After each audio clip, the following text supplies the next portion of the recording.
Nouvelle loi vient de passer dans l'indifférence la plus totale et elle fait froid dans le dos. Elle s'appelle la loi de programmation militaire et elle indique que en cas de menace pesant sur les activités essentielles à la vie de la nation. L'article permettra, s'il est adopté, d'ordonner la réquisition de toute personne, physique ou morale, et de tous les biens et les services nécessaires. nous avons analysé tout le contenu du projet de loi et on vous explique tout dans le moindre détail. Ce texte, adopté par l'Assemblée nationale, précise que l'État va débloquer un budget de 413 milliards d'euros pour renforcer l'armée du pays avec un objectif précis. Se préparer à toute crise militaire potentielle de 2024 à 2030, comme par exemple une guerre, qu'elle soit civile ou déclenchée à l'international. Le plus choquant réside dans le fait que selon cette loi, l'État s'octroie la possibilité de réquisitionner toutes les personnes physiques présentes sur le territoire national, toutes les personnes physiques de nationalité française ne résidant pas sur le territoire national, les entreprises et même les propriétés des habitants, comme leur terrain ou encore leur maison. Chaque bien réquisitionné sera alors indemnisé à sa valeur de marché. On rappelle que la France compte près de 38 millions de propriétaires. Le texte précise également que chaque refus sera puni d'un emprisonnement de 5 ans et d'une amende de 500 000 euros. Malgré un texte surréaliste, aucun élu ne s'y est opposé. Un texte qui a trouvé un quasi-consensus lors de son examen en commission puisqu'il n'y a eu aucun vote contre. Et la loi devrait être effective dès le 14 juillet prochain.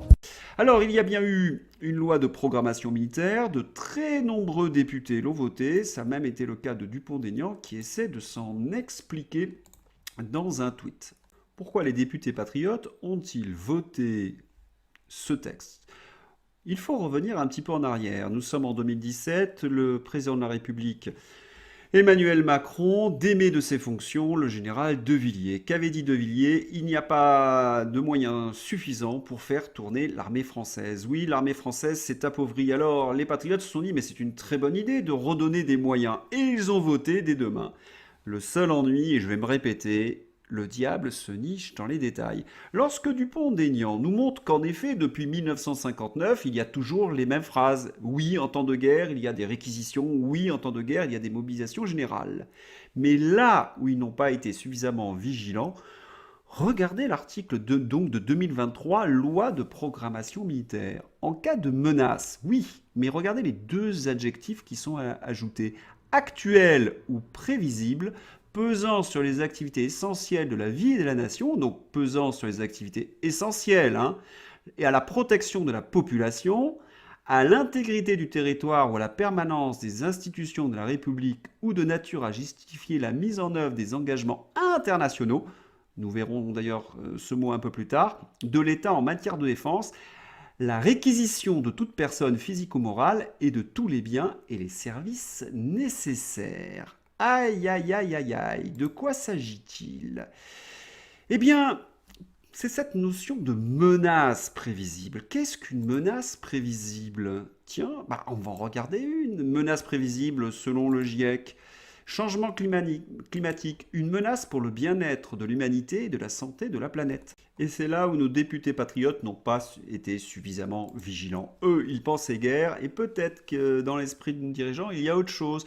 D'autant qu'on trouve ce genre d'article dans Le Monde, les maisons se fissurent, la menace, vous entendez encore cette menace, d'une France inassurable. Vos pavillons ne pourront plus être assurés, vous devez les quitter, absolument, et aller habiter ailleurs. On va peut-être réquisitionner ces pavillons inassurables. Et puis, regardez encore un ministère des Armées, le dérèglement climatique, une menace pour la paix. Il va donc falloir peut-être réquisitionner. Et où va-t-on mettre les gens ? Eh bien, on va rappeler quelques mauvais souvenirs. Voilà l'avenir qui nous prépare. La ministre du Logement, Emmanuelle Wargon, espère voir fleurir des logements collectifs, qui seront assurables, ceux-là, qui renouent avec l'intensité heureuse. J'avais écrit un article en 2021 sur la question, tout en qualifiant les maisons individuelles de non-sens écologique, économique et social, et puis en plus inassurables. Et puis ça permettra à certains, évidemment, d'assurer leur rendement. Le gouvernement veut en finir avec la maison individuelle. Et là, on se souvient de ce mot de Klaus Schwab, vous ne posséderez plus rien et vous en serez heureux. Je ne sais pas si ce projet se mettra en place, mais ce que je sais, c'est que maintenant, le pouvoir a les outils législatifs pour réquisitionner les maisons. Eh oui, la fameuse menace climatique. Mais il n'y a pas que cela, et c'est Stanislas Berton qui le dit au micro d'André Berkoff. Je vous ai montré les conflits internationaux. Réquisition après le Covid, Macron prépare les Français à l'engrenage de la guerre, la vraie, il faut lire entre les lignes, prévient Stanislas Berton. Je vous mets l'interview dans ma description. Alors que le régime de Paris profite des émeutes pour pousser son projet de loi de programmation militaire 2024-2030. Oui, à partir du moment où il y a ces fameux enjeux internationaux, eh bien, nous sommes liés à l'OTAN, nous serions donc obligés de participer à un conflit. Et vous savez aussi qu'Emmanuel Macron veut priver les Français d'accès aux réseaux sociaux. Il veut les couper, par exemple, lorsqu'il y a des émeutes. Il veut nous priver de nos libertés essentielles. Et cela ne dérange pas les ministres comme Pap Ndiaye. Incroyable, nous dit René Chiche. Je n'ai aucune inclination pour CNews et Europe 1, mais il est inacceptable qu'un ministre, qui plus est un ministre de l'Éducation, s'exprime ainsi et prétende que ces médias sont un danger pour la démocratie. Non, le danger pour la démocratie, c'est précisément ce genre de propos.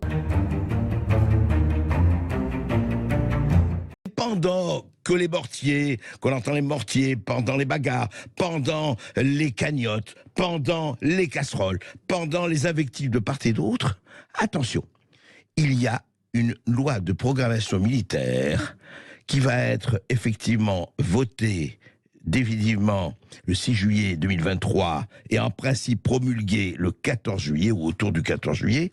Et que dit cette loi de promulgation militaire? Voilà, ça on n'en parle pas parce qu'effectivement on est occupé et à juste titre. Mais vous savez, jamais oublier une dimension de l'histoire, c'est à tous les étages que ça se passe. Alors voilà, l'article 23 du projet de loi de programmation militaire dit ceci. En cas de menace pesant sur les activités essentielles à la vie de la nation, la protection de la population, l'intégrité du territoire, la permanence des institutions de la République ou qu'à nouveau de nature à justifier la mise en œuvre des engagements internationaux de l'État en matière de défense, qu'elle soit actuelle ou si elle n'est pas immédiatement prévisible, l'article 2212.1 nouveau du Code de la Défense permettra, s'il est adopté, au président de la République, écoutez bien là, au président de la République, via un décret en Conseil des ministres, d'ordonner la réquisition de toute personne physique ou morale et de tous les biens et les services nécessaires pour parer à cette menace ou d'habiliter l'autorité administrative ou militaire à procéder à ces mesures. Le fait de refuser de déférer à la demande de recensement des personnes, biens ou services, ou à la convocation à des essais ou à des exercices, ou encore de refuser le blocage des biens, sera pénalement sanctionné par 1 an d'emprisonnement et 15 000 € d'amende suite à l'adoption de l'amendement du gouvernement, etc., etc. Alors Stanislas Berton, comme ça en surface, on peut dire mais oui, écoutez, si la nation est en danger, il faut que tout le monde soit là, il faut que chacun assume ses responsabilités et qu'il soit prêt effectivement à être réquisitionné pour défendre la patrie. Mais apparemment, ce n'est pas tout à fait ça que cela implique. Bah, en fait, si, c'est exactement ça que ça implique, mais le problème, c'est que qu'est-ce que ça veut dire? Il faut toujours lire entre les lignes. Par exemple, vous avez dans la liste que vous avez citée, il y a quelque chose qui est le cas nouveau, donc ça veut dire que c'est quelque chose qui a été rajouté. C'est à justifier la mise en œuvre des engagements internationaux de l'État en matière de défense. Qu'est-ce que ça veut dire ça concrètement? Ça veut dire concrètement, si par exemple la France, qui est membre de l'OTAN, se retrouve dans un conflit, par exemple avec la Russie, je dis ça au hasard, oui. Eh bien cette loi peut être mise en œuvre et le président, par décret, peut réquisitionner tous les biens ou personnes qu'il juge utiles à cet effort de guerre. Donc vous voyez là, ce qui est inquiétant dans ce texte, oui, c'est l'effet d'entraînement qui peut susciter. C'est-à-dire que je rappelle que là, aujourd'hui, on est quand même impliqué dans un conflit qui dure depuis plus d'1 an. Là, on voit qu'il y a la possibilité d'une escalade dans laquelle ça ne serait pas un conflit à distance, mais dans lequel la France serait partie prenante, oui, et qui retrouverait, en fait, les Français seraient complètement mobilisés. Déjà aujourd'hui, on est mobilisé par les sommes qu'on envoie en Ukraine, par le matériel militaire qu'on envoie déjà. Et le personnel d'encadrement qui est en Ukraine, Stanislas Berton. On a un personnel d'encadrement qui est en Ukraine, non? Alors ça, je ne peux pas, je n'ai pas les infos à ce sujet, mais on sait qu'on envoie du matériel. On envoie les canons César, oui, on envoie du matériel, en tout cas pour soutenir l'effort de guerre. Mais là, avec ce texte-là, on passerait à l'étape supérieure.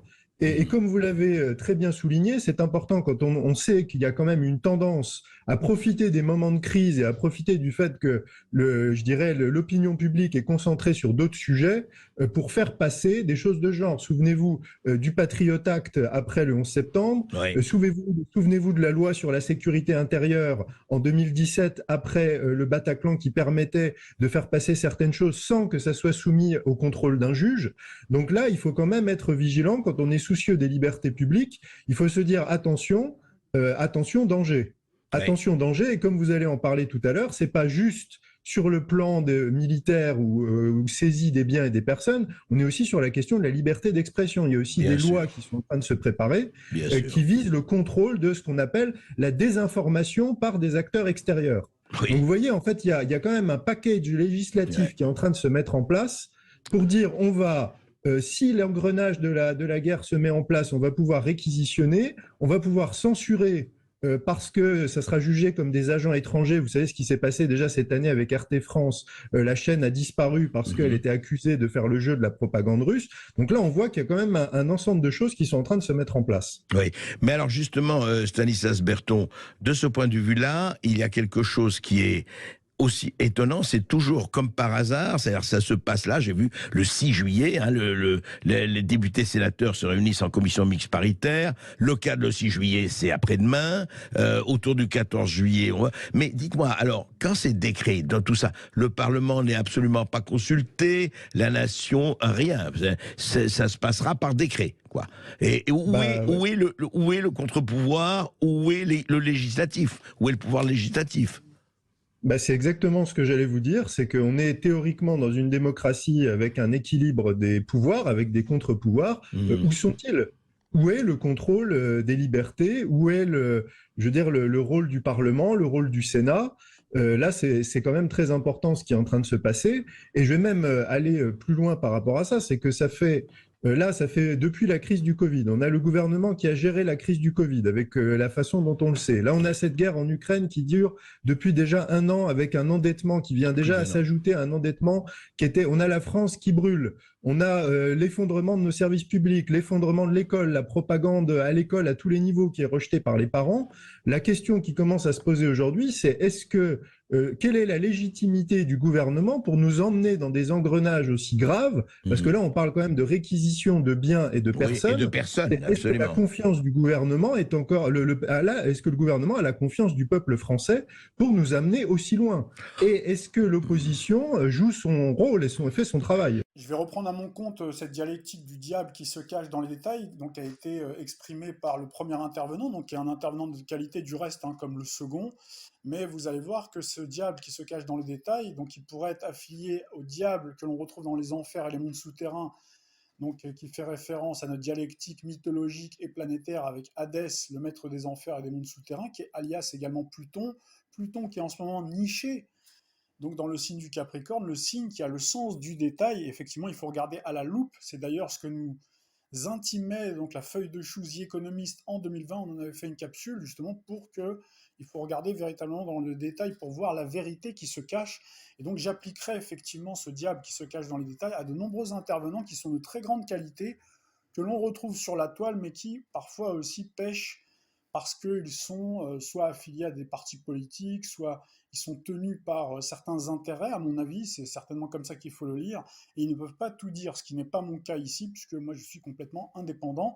Vous verrez, j'ai coupé au montage une partie donc, de l'intervention du premier intervenant, vous verrez qu'il trouve des excuses aux députés de la droite, alors qu'ils sont inexcusables. Il dit qu'ils partent en vacances, c'est pour ça qu'ils n'ont pas pu lire, donc prendre connaissance du contenu, de la teneur de cette loi scélérate de la programmation militaire.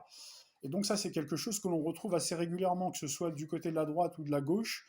On retrouve à chaque fois des députés soit qui sont absents, soit qui ont mal voté, qui se sont trompés de bouton, ou que là, vous voyez, ils partent en vacances. Donc ça, c'est inacceptable. De toute façon, on a affaire à des députés godillots, et ça fait bien longtemps, depuis les transferts de souveraineté qui se sont opérés il y a bien longtemps. Il faudrait commencer par la monnaie il y a 50 ans, avec cette loi de 73, et puis ensuite, après, il faudrait se projeter en 1992, avec donc le traité de Maastricht, donc qui opérait ce transfert de souveraineté à l'Union européenne. Donc là, dans la construction européenne, vous aviez également dans la foulée, 10 ans plus tard, donc l'introduction de l'euro, à la place du franc, et donc là qui entérinait définitivement la perte de souveraineté monétaire.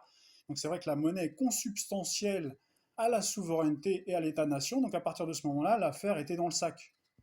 L'affaire était complètement pliée, et donc il suffit de voir, je vais vous diffuser l'extrait dans quelques instants, donc de l'allocution de Viviane Reding, qui était venue à l'Assemblée nationale devant les députés pour leur expliquer que c'était fini, qu'il y avait un transfert de souveraineté et que les compétences étaient désormais partagées avec l'Union européenne. Donc vous allez voir la tête qu'il faisait, donc c'était déjà couru d'avance. Donc normalement, ces gens qui sont extrêmement brillants savent que la souveraineté n'existe plus, la souveraineté française c'est un mythe, donc ça fait bien longtemps qu'elle n'existe plus, et tous ces débats politiques donc, qui continuent à chaque fois et qui tiennent le pavé, qui retiennent l'attention des électeurs qui vont voter, etc. Tout ça, ça ne sert plus à rien. D'ailleurs, vous l'avez vu de vos propres yeux, puisqu'en 2005, les gens ont voté non au référendum, et puis vous avez vu cette forfaiture dans la foulée. 2 ans plus tard, en 2007, vous avez eu le traité de Lisbonne, d'ailleurs, qui est venu entériner donc ce qui s'était passé précédemment en 1992, et également avec la mise en circulation de l'euro. Et donc le régime d'exception qui a été mis en œuvre en mars 2020 à la faveur, si j'ose dire, de la crise Covid, ce n'est que la suite logique de ce qui s'est produit précédemment. Vous avez eu d'ailleurs la prise de contrôle de l'Union européenne, donc qui a géré la crise, qui allait commander également les vaccins, qui a dealé avec Pfizer et compagnie. Donc les gens forcément sont interloqués, mais ce n'est que la suite logique de toute cette construction qui s'est produite dans le passé. Alors justement, puisqu'on parle du passé, nous fêtons l'anniversaire, le triste 83e anniversaire du vote des pleins pouvoirs constituants qui avait été accordé à Philippe Pétain donc le 10 juillet 1940, donc par la Chambre des députés et le Sénat qui s'étaient réunis en Assemblée nationale convoquée à Vichy donc par le président de la République de l'époque, République française, donc c'était Albert Brun, donc qui avait voté donc les pleins pouvoirs à Pétain, et c'était cette séquence qui mettait fin à la Troisième République, même si vous avez certains historiens et constitutionnalistes qui contestent cette version. Alors vous allez voir que toute proportion gardée, si on remonte un petit peu dans le temps, qu'il y a des similitudes avec ce qui s'est produit avec les émeutes, avec les échauffourées, puisque à l'époque, à partir du 10 mai 1940, vous aviez Adolf Hitler qui avait lancé à la surprise générale sa guerre éclair, le fameux Blitzkrieg. Vous aviez les forces de l'Axe, donc qui avaient envahi les Pays-Bas, le Luxembourg, la Belgique et la France. Et donc vous aviez Pluton qui était à 0,46 du Lion, donc il commençait à former ce cycle négatif Saturne-Pluton. Et donc vous aviez également Soleil-Uranus en conjonction en Taureau. Alors le Taureau, c'est le signe d'Adolf Hitler, et Uranus, c'est la planète que l'on retrouve valorisée dans le thème d'Adolf Hitler au niveau de son ascendant, à la cuspide de son ascendant, puisqu'il a un ascendant Balance. Alors Uranus, c'est alias Uranos dans la mythologie grecque, c'est le dieu du ciel et des éclairs. C'est le nom, effectivement, de la guerre éclair qui était inscrite dans le zodiaque, surtout si on regarde du côté de Jupiter, alias Zeus, donc qui est également un maître dans les éclairs, dans le tonnerre, dans la foudre, qui occupait la fin du signe du Bélier à cette époque-là, donc le 10 mai 1940, et le Bélier gouverné par Mars, donc qui est la planète de la guerre, que l'on retrouvait aux côtés de la Lune ce jour-là, dans le signe mobile du Gémeaux. C'est vrai que le signe du Gémeaux, c'est le signe de la mobilité, c'est le signe du déplacement, et donc ça peut expliquer aussi pourquoi, donc si on met tout ça bout à bout, que l'armée de Adolf Hitler donc, avait été effectivement extrêmement efficace dans un temps record. Tout ce rappel que je fais, vous le savez, les Français étaient affolés, ils étaient sur les routes, ils étaient complètement apeurés, parce qu'ils voyaient que l'armée allemande, effectivement, avançait et puis occupait donc le territoire, et puis que l'armée française était complètement débordée. Elle n'était pas mieux lotie que les civils, et donc elle était complètement débordée, complètement écrasée. Et à la suite de cette déroute, et à la suite de cette débâcle de l'armée française, donc qui avait été prise certes au dépourvu par la rapidité d'exécution de l'armée allemande, mais qui surtout avait été mal dirigée par son état-major dans sa stratégie et dans son organisation, mais aussi par son manque d'anticipation, à moins effectivement qu'il y ait eu du sabotage dans l'air pour permettre la victoire d'Adolf Hitler, la cheville ouvrière des cartels financiers et industriels anglo-américains. Et oui, derrière, il y avait déjà la plutocratie qui était là pour diriger les opérations. Donc ils avaient cette marionnette. On en a parlé dans une vidéo d'ailleurs qui a été à moitié censurée, mais qui existe encore, qui est encore en ligne sur la chaîne, que vous pouvez retrouver dans la partie description et en commentaire épinglé. Donc notre pays avait dû se résoudre à capituler. 2 tiers du pays étaient occupés par les Allemands, et donc un armistice fut signé à Rotonde le 22 juin 1940, dans le même wagon où était signé l'armistice de 1918. C'est dans ce contexte de débandade nationale que vous aviez les députés de l'Assemblée nationale majoritairement composés du Front populaire, donc étaient victorieux suite aux élections de 1936, donc qui ont voté à 569 contre 80, avec 17 abstentionnistes, le 10 juillet 1940, les pleins pouvoirs au maréchal Pétain, qui mettra en place une nouvelle constitution qui pourrait se résumer par la devise « Travail, famille, patrie ». Si on en vient maintenant à la date du 17 avril 2023, donc qui est très importante, puisque vous aviez l'allocution d'Emmanuel Macron, il a fait son fameux discours où il a fixé le cap des 100 jours censés apaiser le pays suite à la réforme des retraites. Donc en fait, c'était des éléments de langage pour justement caresser les gens dans le sens du poil, rassurer l'opinion, et puis après créer une nouvelle fois cet effet de sidération. C'est ce qu'on pressentait dans notre chronique astrofinancière sur les krachs boursiers et immobiliers. Là, sur le plan astral, on retrouvait Pluton en Verseau, donc qui est dans le signe opposé et complémentaire au signe du Lion, où en 1940, on retrouvait Pluton qui était au tout début du signe du Lion, et là, on retrouvait Pluton au tout début du signe du Verseau, donc pratiquement au même degré, mais dans le signe opposé et complémentaire au signe du Lion. Donc vous aviez Pluton en 1940, on avait bien sûr Uranus qui était dans le signe du Taureau comme en 1940, comme dans le thème également du maréchal Pétain, sachant que Macron a la Lune dans le signe du Taureau, alors que le maréchal Pétain est Taureau avec un ascendant et une Lune dans le signe du Sagittaire, qui est le signe d'ailleurs d'Emmanuel Macron, qui est aussi le signe du mondialisme. Alors je fais une petite digression très rapide sur le thème du maréchal Pétain. Donc vous voyez qu'il est marqué par Uranus dans le signe du Taureau, hein. Il a une conjonction Soleil-Pluton, et il était marqué par Uranus dans le signe du Taureau, qu'on retrouvait en 1940, puisque c'était quelqu'un qui était très âgé au moment où il a obtenu les pleins pouvoirs, et on retrouvait le retour d'Uranus dans le signe du Taureau au même degré, quasiment au même degré qu'on l'a dans notre ciel de 2023, donc c'est très intéressant de le noter.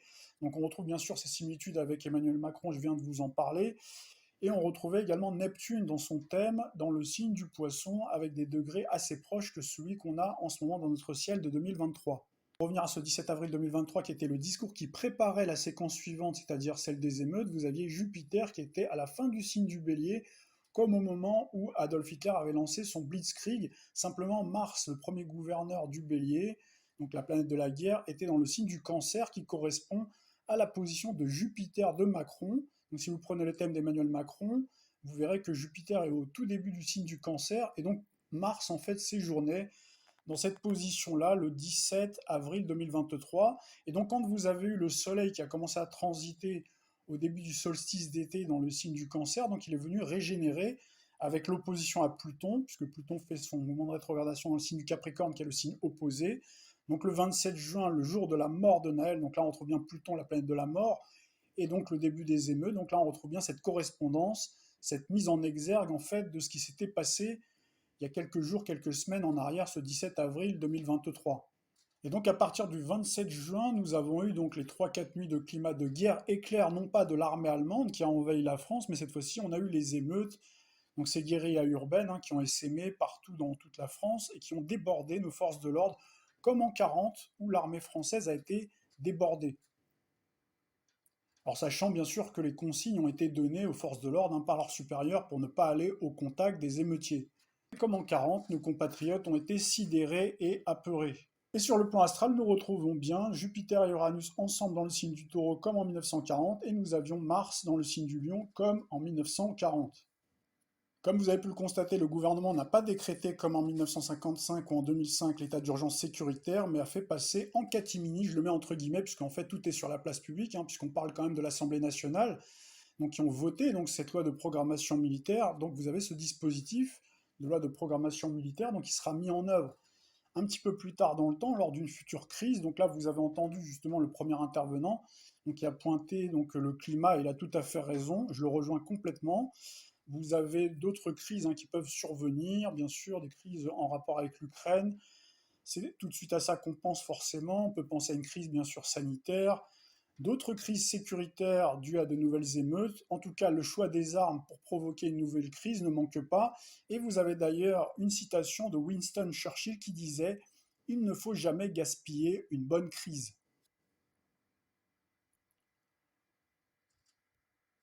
Et donc, comme le disait André Berkoff, pendant que les Français étaient médusés donc, par les échauffourées, les saccages et la mise à sac du pays, et que vous avez même tous les médias internationaux qui couvraient forcément l'événement, vous avez l'Assemblée nationale qui a voté cette loi de programmation militaire. Et donc vous avez sur 548 votants potentiels, 495 qui se sont exprimés. Vous avez la majorité absolue qui est passée à 408 voix contre 87. Cette loi devrait normalement être promulguée le 14 juillet 2023, et donc on retrouve bien sur le plan numérologique le fameux 777 dont on parlait. 14, c'est un multiple de 7, le mois de juillet, c'est un mois 7, 2023, c'est l'année universelle 7. Donc là, on retrouve bien le fameux jackpot dont on a parlé, donc on retrouvait sur la couverture de The Economist, c'est-à-dire que pendant que les gens sont focalisés sur tous ces forfaits sociaux et également politiques, vous avez la crise immobilière qui est en mouvement, vous avez un nouveau bank run aux États-Unis qui est consécutif à un autre qui a eu lieu déjà au mois de mars, suite à la faillite de la Silicon Valley Bank. Donc ça, c'était au mois de mars. Vous avez d'ailleurs les images donc, qui s'affichent sous vos yeux, et vous avez bien sûr la dédollarisation du billet vert donc, qui s'accélère, qui a débuté il y a bien longtemps, depuis les débuts du transit de Pluton dans le signe du Capricorne. Et vous avez d'ailleurs l'annonce des monnaies numériques de banque centrale, notamment celle des BRICS, mais également celle de l'euro numérique. Pour revenir au caractère purement législatif de cette loi de programmation militaire, elle confère des pouvoirs exorbitants à Emmanuel Macron. Emmanuel Macron, qui je le rappelle toujours, c'est une marionnette bien sûr de la plutocratie, donc il est là pour exécuter, même s'il a effectivement certains pouvoirs. Donc c'est des pouvoirs qui sont délimités dans le temps par ses maîtres, bien entendu, c'est-à-dire qu'à tout moment, il peut partir comme il peut rester, bien sûr, pour aller jusqu'au bout donc, de sa mission. Et donc il ne partira que lorsque la plutocratie l'aura décidé. Il ne faut pas rêver, ce n'est pas le peuple qui a les clés en main, c'est la plutocratie qui décidera s'il sera sacrifié, s'il sera démis de ses fonctions, ou est-ce qu'il restera, est-ce qu'il fera un troisième mandat. On aura l'occasion de toute façon de reparler de ces sujets. En attendant, ce n'est pas l'article 16, donc il confère les pleins pouvoirs, mais ça y ressemble quand même tout de même.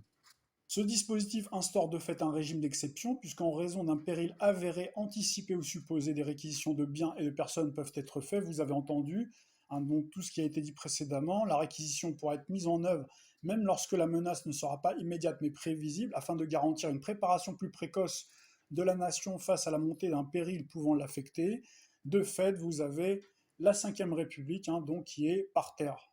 À quelle date pourrait survenir la mise en œuvre de cette loi de programmation militaire? Très certainement le 15 mars 2024, autour du 15 mars 2024, puisque au moment où a été votée cette loi le 6 juillet 2023, nous avions la Lune dans le signe du Verseau, la Lune qui est le maître du signe du Cancer, donc il fait référence au passé, et la Lune est dans le signe futuriste, dans le signe de notre futur, c'est-à-dire le Verseau. Or, on va avoir Pluton, qui est la planète de la régénération, et qui va transiter prochainement en 2024, au début de l'année 2024, donc dans le signe du Verseau de nouveau, et qui va venir régénérer très certainement le passé.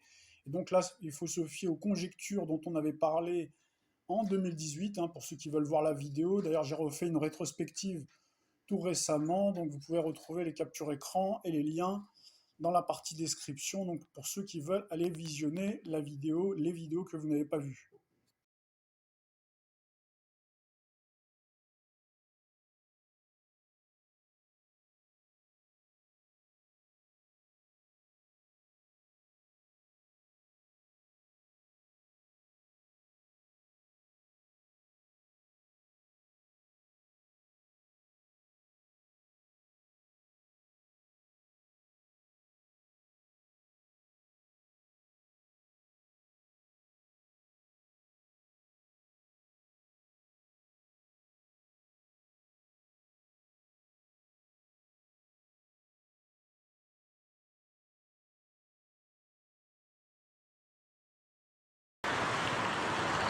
Signe de cette révolution invisible, le voyage de la luxembourgeoise Viviane Reding, vice-présidente de la Commission européenne, il y a quelques mois à Paris. Les premiers orateurs des groupes pourront interroger nos invités. Invitée dans une annexe de l'Assemblée nationale par les députés français, Reding est venue évoquer les méthodes de contrôle de nos finances publiques. Nous passerons à une phase de questions spontanées. La rencontre est dirigée par Claude Barthelone, le président de l'Assemblée nationale.